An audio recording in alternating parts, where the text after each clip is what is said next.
हाँ।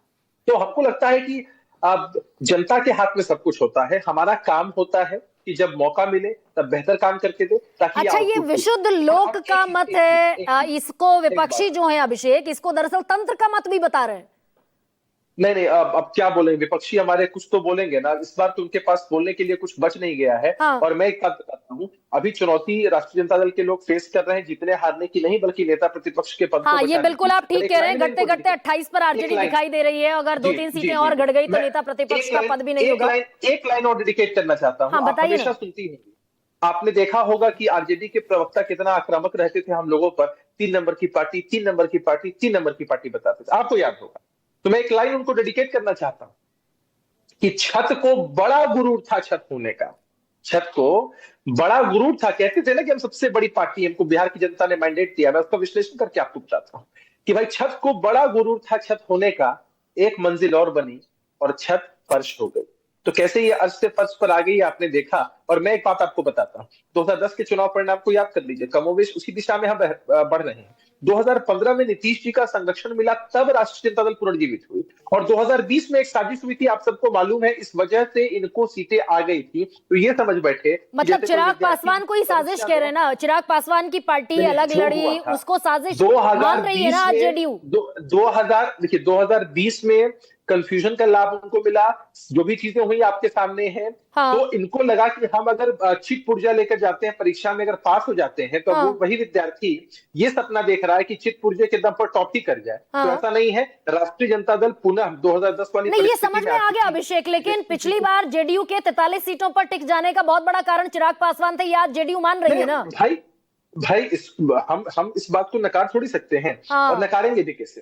देखिए मसला ये होता है कि वो हमसे मैं अलग समझ लड़े, गई। तो बहुत तरह के चिराग कंफ्यूजन से वो पासवान करे। बड़ा डेंट बनकर दरअसल आज नजर की आए डेट थे। में आज की डेट छोटा सा में बता आज की दीजिए। डेट में चिराग पासवान जी की पार्टी एक मजबूत स्तंभ के रूप में एनडीए में है। और हम्म। हमने कहा था ना कि हाँ, 50 बाद का में तो आंकड़ा नीतीश पार कुमार करना के है, पांव भी मुश्किल छू हो, लिए लॉ एंड फिर हम ऑर्डर सब पर। एक साथ भाई मिलकर लड़ रहे आप होंगे। मुझसे कह रहे थे कि मैं अनंत सिंह पर सवाल पूछ रही थी। आप ही की पार्टी पर, आपके सबसे बड़े चेहरे पर चिराग पासवान ने पब्लिकली सवाल उठाया लॉ एंड ऑर्डर का, कि हम जिस सरकार के साथ खड़े हैं नकारा है वो सरकार। ये चिराग पासवान का स्टेटमेंट है।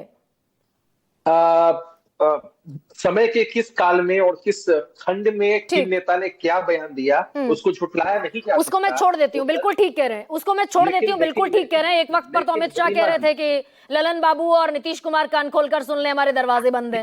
ये बिल्कुल ठीक कह रहे हैं। संजीव जी मेरे साथ हैं। संजीव जी, थोड़ा सा इस लब्बो लुआब को समझा दीजिए। मैं जो विपक्ष के एक नैरेटिव को आपसे समझना चाहती हूँ, ये लोक का मत है, ये तंत्र का मत है, ये है क्या दरअसल, या फिर वाकई ये लहर थी जमीन पर? देखिए, अभी तो मुझे लगता है कि विपक्ष ने भी ये तय नहीं किया है कि क्या इसमें तंत्र की कोई भूमिका है। कुछ नेता हैं जो अपने तरीके से इसको ट्वीट कर रहे हैं, लेकिन एक संगठित तरीके से पार्टी के स्तर पर अगर कोई बात आती है तो उस पर बात की जा सकती है, क्योंकि ये साबित करने में कि तंत्र की मदद से ये जीत हासिल की गई है, तथ्य देने पड़ेंगे।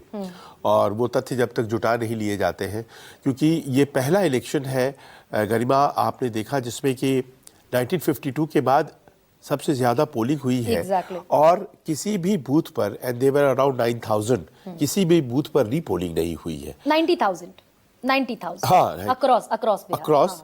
और किसी भी बूथ पर रीपोलिंग नहीं हुई। Exactly. तो ये तो अपने आप में अप्रत्याशित है। उसके बाद अगर कोई कहता है कि ये तंत्र की गड़बड़ी या उससे, तो फिर उसे बहुत ही पुख्ता सबूत देने होंगे।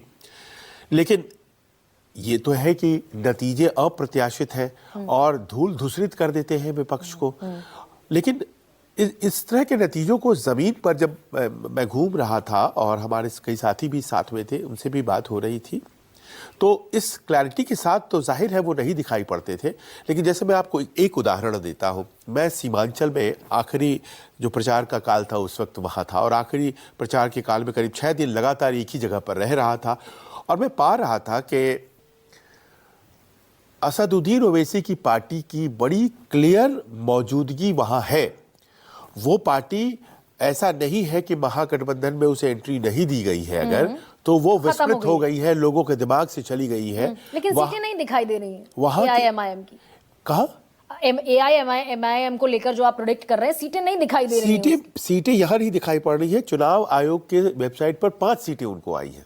अच्छा, 5 मतलब वो रिटेन कर पा रहे हैं। अब वो 5 सीट हैं। केवल जीतते ही नहीं है जितना कि उन्होंने जीता था, बल्कि 5 सीट जो है जीतने के अलावा उन्होंने बाकी की 24 सीट यानी कि 29 पर वो खड़े हुए थे, बिल्कुल 24 सीटों पर डेंट पहुंचाया है, डेंट पहुंचा दिया महागठबंधन को। ये एक मिसकैलकुलेशन हुई। अब ये मिसकैलकुलेशन तो चुनाव के नतीजों के बाद ही है ना। लेकिन उस वक्त असेस नहीं कर पाए जब ये 6 सीट मांगने उनके दरवाजे पर डुगडुगी बजाते गए थे। आपको याद होगा है ये कितना इंपॉर्टेंट है। पिछली बार से मतलब वो जो दूध का जरा छाछ फूंक कर पीता वो नहीं कर पाए। ओवैसी ने उसी दौरान हमें एक इंटरव्यू दिया, 3-4 दिन पहले की बात है, उसमें उन्होंने कहा कि मैं उत्तर प्रदेश भी जाऊंगा।